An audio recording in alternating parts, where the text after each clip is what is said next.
નવી નવી રેસીપીઓ જોવા માટે મારી ચેનલ હર્ષા કુકિંગ ગુજરાતીને સબસ્ક્રાઇબ કરો અને લાઈક પણ આપો. બ્રેડ પકોડા, સમોસા, ભજીયા કે બટેટાવડા સાથે ખવાય. અને સાથે જ્યારે પણ આપણે શાક બનાવ્યું ન હોય ત્યારે શાકની ગરજ સારે તેવી ટેસ્ટી અને ચટપટી બટેટાની ચટણી. તો ચાલો બનાવીએ આજની રેસીપી બટેટાની ચટણી. વિડીયો જોયા પછી વિડીયો સારો લાગે તો વિડીયોને વધુને વધુ શેર કરી દેજો, લાઇક કરજો, કોમેન્ટ કરજો. અને જો તમે ચેનલ પર પહેલી વાર આવ્યા છો તો ચેનલને સબસ્ક્રાઈબ કરી બેલ આઇકોન પ્રેસ કરી દેજો. અહીં મેં 1 નંગ બટેટું લીધું છે અને બટેટાને બાફી લઈ અને તેની છાલ ઉતારી લીધી છે.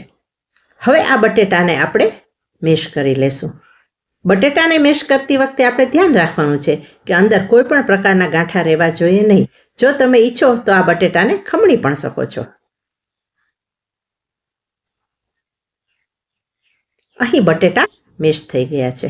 હવે આપણે મસાલો તૈયાર કરીએ.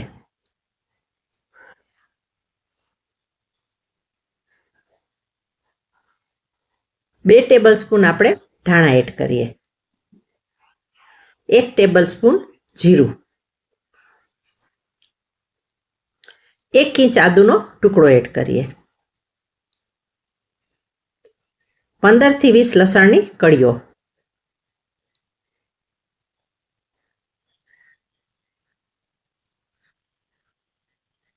સ્વાદ અનુસાર મીઠું,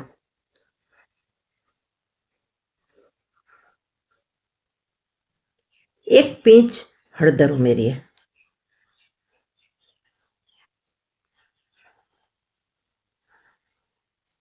ત્રણ ચમચી ધાણા જીરું પાવડર, અહીં નાની ચમચી લેવાની છે, ટીસ્પૂન.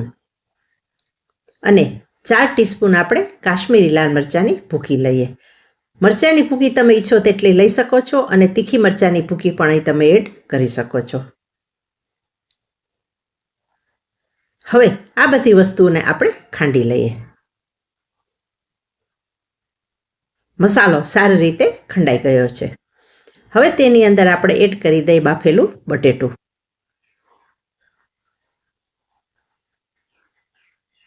બાફેલું બટેટું એડ કર્યા પછી ફરીથી આપણે ખાંડી લઈએ અને બધું એક સરખું મિક્સ કરી લઈએ.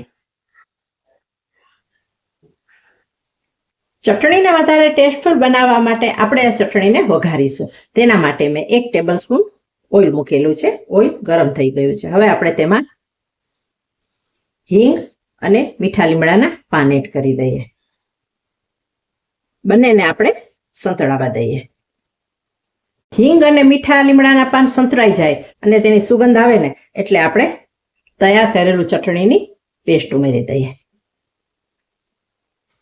અને હવે સરસ રીતે આપણે સાંતળીએ. અડધી મિનિટ આ રીતે સંતળાઈ જાય ને એટલે આપણે તેમાં એડ કરી દઈશું અડધી વાટકી પાણી. અને હવે પાણી નાખ્યા પછી સરસ એવું મિક્સ કરીએ. વિડીયોને હજુ જોતા રહેજો છેલ્લે સુધી. અહીં આપણે બીજા મસાલા અને બીજી વસ્તુઓ પણ એડ કરવાની છે. ને એકવાર તમે આ ચટણી બનાવી લેશો ને તો તમે જ્યારે ઘરમાં શાક નહીં હોય તો આ ચટણી ચોક્કસ બનાવી લેશો. એટલી સરસ ટેસ્ટમાં પણ બને છે અને ઝડપથી બની જાય છે, 8 થી 10 મિનિટમાં. હજુ આપણે થોડું પાણી એડ કરીશું એટલે આ ચટણીને થોડી આછી કરીશું. એટલે સમોસા સાથે, સેન્ડવિચ સાથે, બ્રેડ પકોડા સાથે ખાવાની ખૂબ મજા પડી જાય. ફરીથી આપણે અડધી વાટકી પાણી ઉમેરી દઈએ. ગેસની ધીમી ફ્લેમ પર આપણે સરસ એવું મિક્સ કરી લઈએ. જુઓ, દેખાવમાં જેટલી સરસ છે ને એટલો આ ચટણીનો સ્વાદ પણ એકદમ સરસ આવે છે. પૂરા કિચનમાં સુગંધ એકદમ સરસ આવી રહી છે.